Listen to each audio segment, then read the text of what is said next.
जनाब सजाद गुबांग साहब मैं कैसा के इमें एक मिनट की तशरीफ देना हो स्टेज के उते ते जरा दू शेर पढ़ के ना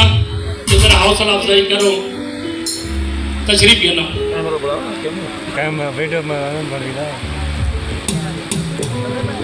सजाद गुबांग की भरपूर तालियां।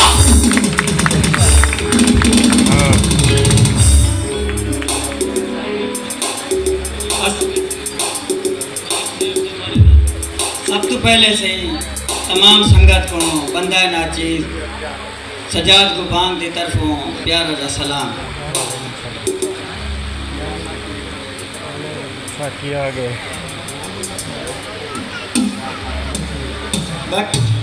बाकी सही इन्हें छोटे जे दू अल्फाज इस्तेमाल करे सो तमाम तरह की ड्रामे वास्ते